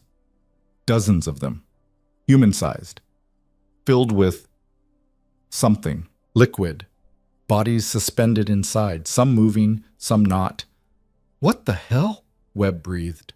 Chen moved forward, examined the nearest pod. Her hands shook. This is genetic modification, neural reconstruction. They're trying to... The body in the pod opened its eyes. Pierce jerked back. The thing, because it wasn't human anymore, not really, stared at him. No recognition, no awareness, just emptiness. We need to leave, Chen said. Right now. This whole facility is... Alarms erupted. Red lights, sirens, voices shouting in Russian. They know we're here, Delgado yelled. Lockdown initiated. Doors slammed shut. Automated. Ceiling sections. Move! Ash sprinted toward the exit. They ran. Hayes and Webb laying down covering fire as figures in hazmat suits emerged from side corridors. Not attacking, just watching, following. More doors closing, trapping them. We're being herded, Pierce realized. They're pushing us toward the... They burst into a central chamber and stopped. A man stood waiting, tall, gray hair, lab coat stained with things Pierce didn't want to identify. His eyes were calm, almost amused. Welcome, he said in accented English. I've been expecting you. Ash raised her rifle. Who are you? Dr. Viktor Sokolov, director of this facility. And you? He smiled. You're Ghost 13, the weapon that thinks. How fascinating. What is this place? Chen demanded. What are you doing here? Progress, Sokolov said simply. We're creating the next evolution of warfare. Soldiers who don't question, don't hesitate, Don't break under pressure. He gestured toward the pods visible through the observation windows. Perfect weapons. Perfect obedience. Ash's face went white. You're making more of me. Better than you. No trauma. No doubt. No pesky moral complications. Sokolov took a step forward. You are a prototype, fascinating, but flawed. You still care, still feel, still question. His smile widened. Our subjects won't have that problem. Pierce aimed his weapon. We're burning this place to the ground. I expected you'd say that, which is why... Sokolov pressed a button. The pods opened. And what came out wasn't human anymore. They moved like nightmares given form. 15 subjects poured from the pods, human-shaped but wrong in every way that mattered.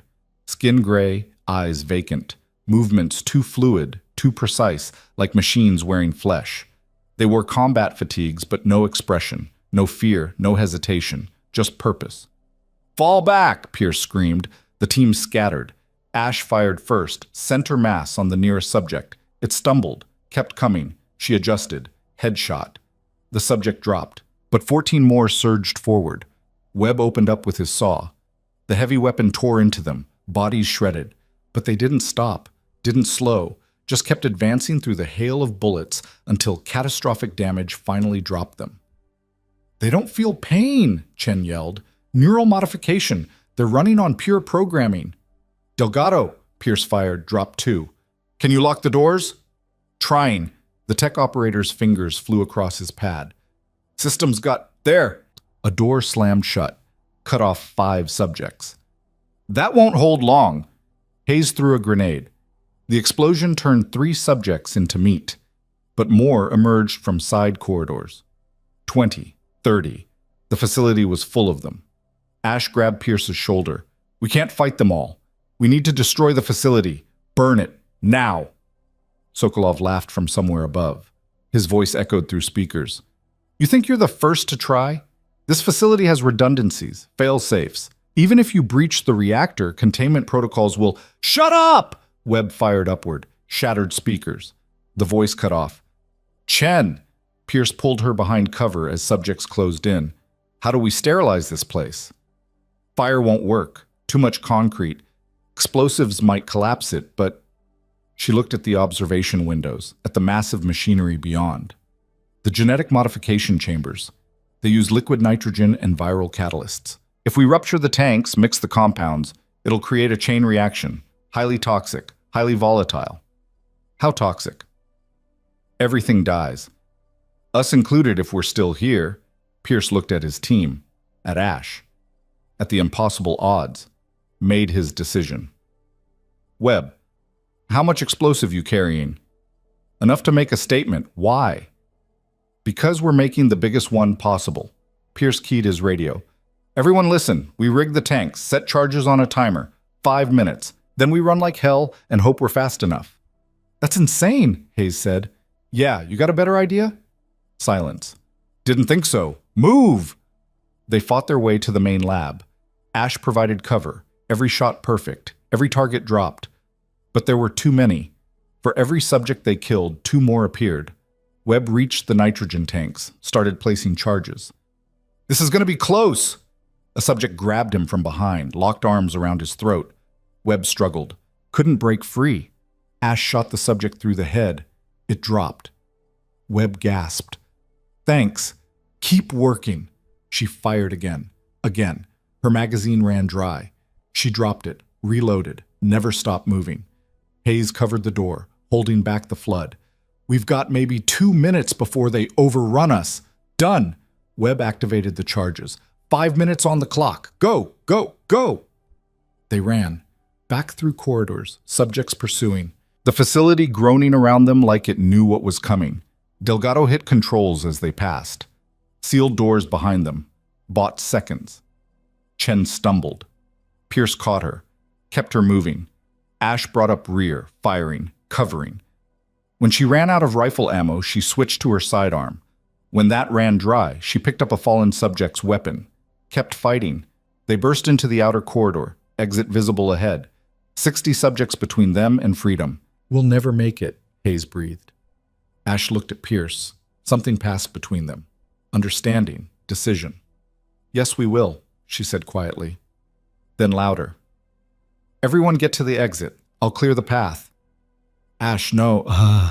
That's not a request. She grabbed a belt of grenades from Webb's pack. I'm faster alone, you know it. I know it. She met Pierce's eyes. Trust me. One more time. We don't leave people behind. That's the rule. The rule is we all survive. This is how. She shoved him toward the exit. Run. When you hear the explosions, you go through. Don't wait. Don't look back. Ash! She was already moving, sprinting toward the subjects. They turned, focused on her, the threat, the weapon they recognized. She threw the first grenade. Explosion, bodies, chaos. Second grenade, third, creating a gap. Pierce grabbed his team. Move! They ran. Through the gap Ash created, toward the exit. Behind them, gunfire, explosions. The sound of one person fighting an army. Nolan! Ash's voice through the radio. Static. Gunfire. Doors clear! Go! They hit the exit, burst into frozen air. Ash, get out of there! Working on it. Her voice cut off. Returned. Little busy. The charges. You've got 2 minutes. I know. More gunfire. Then, there's too many. I can't. She stopped. When she spoke again, her voice was different, calmer. Nolan, get everyone to minimum safe distance. Make sure they're clear. Pierce's blood went cold. Don't you dare. Tell Webb his daughter's lucky to have him. Tell Hayes that tremor doesn't define him. Tell Chen her work matters. Pause. And tell yourself I chose this. Nobody made me. Nobody forced me. I chose. Ash, please. You promised. You promised you wouldn't let them bury me in a file. Keep that promise. Her voice cracked. And Nolan? Thank you for seeing me. Not the weapon. Not the asset. Just me. Ash. The radio went dead. 1 minute left. Pierce stood frozen, every instinct screaming to go back, to find her, to... Hayes grabbed him. Nolan, we have to go. Now. I can't leave her. We don't have a choice. Hayes pulled. She made hers. Don't let it be for nothing. They ran, away from Vostok, into the frozen waste. 30 seconds. 20. 10. The facility erupted. Not fire. Worse. A chemical explosion that turned the air itself toxic. Green vapor billowing. Glass shattering. Structure collapsing inward like a dying star. The shockwave hit them, threw them forward. Pierce hit the snow hard, rolled, came up gasping, turned back. Vostok Station was gone. Just a crater, steam rising, nothing left, nothing alive. No, Pierce whispered. No, no, no. Sart, Webb's voice, broken. She's gone. Pierce stood, stared at the ruins, at the place where Ash Keller had made her last stand, the girl they'd laughed at, the weapon they'd underestimated, the person who'd chosen humanity over orders, over survival, over everything, gone. Hayes put a hand on his shoulder, didn't say anything, didn't need to. They stood there, 4 soldiers and a doctor and a tech operator, alive because one person decided their lives mattered more than her own. The extraction came 6 hours later. Hendricks met them personally, took one look at their faces and knew. Ghost 13? He asked quietly. Didn't make it, Pierce said. Voice flat, dead. She stayed behind, bought us time, saved the mission. Hendricks closed his eyes. Damn. They flew back in silence. Nobody spoke. Nobody could. When they landed, Cassidy was waiting, face like stone. Report, she demanded. Pierce looked at her, really looked, saw someone who'd sent a 20-year-old to die and called it duty. Vostok is destroyed, he said. The biomodification program is terminated. All subjects eliminated. Dr. Sokolov is dead. Mission complete. And Ghost 13? KIA died ensuring mission success. Cassidy absorbed this. Her body? Vaporized, nothing to recover. I see. She made notes on her pad. We'll file the appropriate paperwork, classified casualty. Next of kin will receive a letter stating she died in training. Standard protocol. Something snapped inside Pierce. No? Cassidy looked up. Excuse me? I said no. He stepped forward. Her name was Ash Keller. She was 20 years old. She saved 96 lives over her career. She died a hero. And you're not burying that in some classified file. Sergeant, you don't have the authority. Then court-martial me. Discharge me. Do whatever you want. But her story doesn't end with a lie. His voice rose. She was a person, not a weapon, not a tool. A person who deserved better than what we gave her. And she's going to be remembered. I'll make damn sure of it. Silence. Cassidy stared at him. Then, slowly, she put away her pad. You're out of line, Sergeant. Yeah, I'm aware. But, she paused. You're also right. Ghost 13 Ash Keller deserves recognition. I'll see what I can do. She turned to leave. Stopped. For what it's worth? I'm sorry. She was exceptional. She left. Hendricks approached. You know this isn't over, right? Command's going to ask questions, demand explanations. Let them ask. Pierce looked at his team. We'll answer. Together. And then? Then we keep going, keep fighting, keep making sure what happened to Ash doesn't happen to anyone else. Hendricks nodded. I can get behind that. He extended his hand. Pierce shook it. Try it. 3 months later, Pierce stood in front of a memorial wall. They'd built it at Site 7. Black granite, names engraved, soldiers who'd died serving, who'd made the ultimate sacrifice. And at the top, freshly carved, Ash Keller. Ghost 13, she chose to save others. It wasn't enough, could never be enough. But it was something. Hayes appeared beside him. Webb's daughter is visiting next week. He's finally taking leave, going home. Good. He needs it. Chen's transferring, going back to research. Says she wants to make sure what Sokolov did never happens again. And you? Hayes was quiet. I'm staying. Someone has to make sure the next kid who gets recruited doesn't end up like Ash. Someone has to ask the questions, push back. Pierce nodded. Yeah, someone does. They stood together. Silent tribute to a girl who'd never learned how to be normal, who'd been forged into a weapon before she'd had a chance to be anything else, but who in the end had chosen who she wanted to be. Not Ghost 13, not a tool, just Ash, making the hardest choice, for the right reasons. Think she knew? Hayes asked. That we'd remember her? Yeah, Pierce said. I think she knew. Behind them, new recruits trained, young faces, eager, ready to serve. Pierce watched them, made himself a promise. Never again. Never again would they turn children into weapons.